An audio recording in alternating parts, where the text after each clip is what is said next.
Workers have gathered at this project to collect rubbish in return for payment in food. Most have arrived recently in Gayo with their families, but with no proper jobs available, they have been desperate. Already having fled their homes, fearing for their lives and their loved ones, they may sing as one, but their voices have different stories to tell. 60-year-old Hawa Aden has been a pastoralist all of her life, but drought has now forced her family off the land to scatter around the town, with charity wearing thin. When the livestock was lost, we came to town and we came in 2 groups. When we arrived, one of my daughters stayed with the extended family. I, myself, and 4 children stayed with another family. One of my sons is homeless in the town. This morning, I went to a house and I was told to leave. I went to another house and I was told I couldn't stay. I have all my belongings outside. Until 3 months ago, Barocco, her husband, and their 5 children lived in Mogadishu. We moved to one district of Mogadishu and then the fighting extended to that district. Then we moved to somewhere else and then the fighting extended again. Then I decided to move out of Mogadishu and come here. When the family arrived in Gayo, 2 of the children were malnourished. Treated with a fortified food called plumpisak provided by WFP, they're now in good health. However, the family is still struggling. But the food Barocco is getting each month from this work is at least providing the family with the means to survive.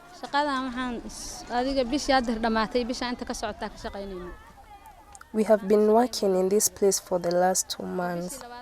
We are given 1.5 bags of sorghum, 1 can of oil, and half a bag of pulses. We have been given something good. Hawa Aden added that the family ration of food she receives for working is at least one benefit her family now has.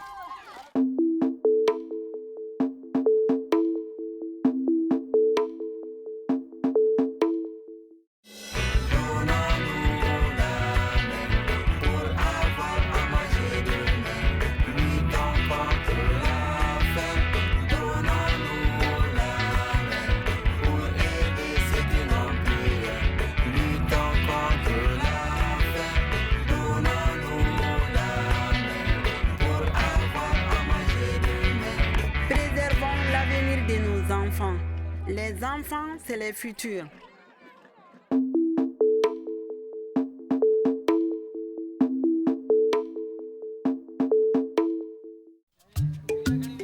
Lack of adequate investment in agriculture by rich and poor countries alike is the main single cause of the problems we face today. Sharp food price spikes discourage planning. If prices are likely to be high at harvest time, farmers will plant more. But if low prices are forecast, they often cut their costs and plant less. Why increase production if the cost of what you put in the ground is more than what you eventually get out?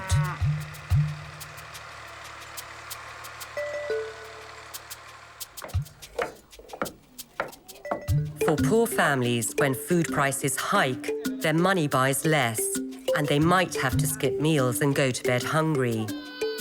Many will have no choice but to eat cheaper and often less nutritious food. High food prices push already vulnerable people into extreme poverty. So what causes food price volatility?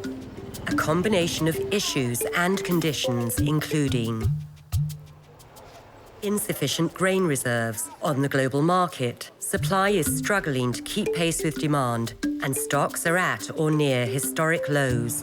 Fluctuating energy prices with their knock-on effects on transport and food production. Population trends.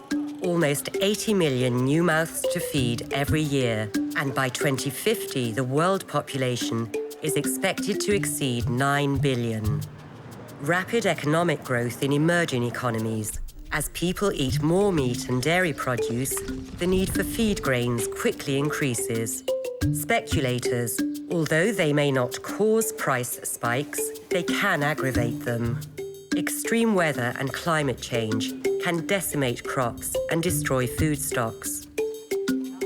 What can be done to mitigate the impact of high and volatile food prices on poor families? Increase investment in agriculture in a way that is targeted and comprehensive to create grain reserves. Ensure that natural resources are used wisely and not used up, and boost agriculture research and development. In Senegal, Fatou Sey and her neighbours are reforesting the drylands with acacia trees and have learnt to extract and market the gum they produce. Much of FAO's emergency assistance addresses the potential causes of high food prices by ensuring that farmers have better access to quality seeds, fertilizers and tools, as well as technical assistance, training and credit. Mohamed Zada managed to harvest double his usual wheat crop by using improved seeds and better practices, just 1 year after Pakistan's devastating floods.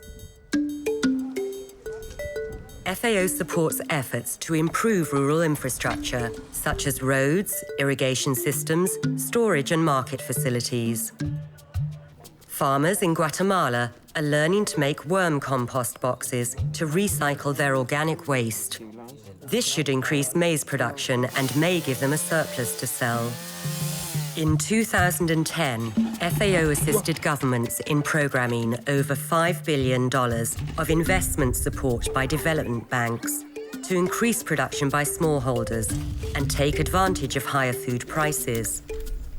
Continued investment is crucial in the fight against hunger. For Hungry Planet, I'm Gillian Hazel.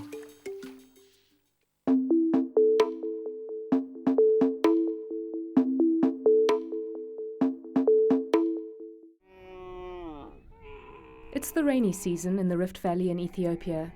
Not that you can tell. There is no humanitarian crisis here like elsewhere in the Horn of Africa, but this area is no stranger to drought. Our life is not good because there's no rain and no water.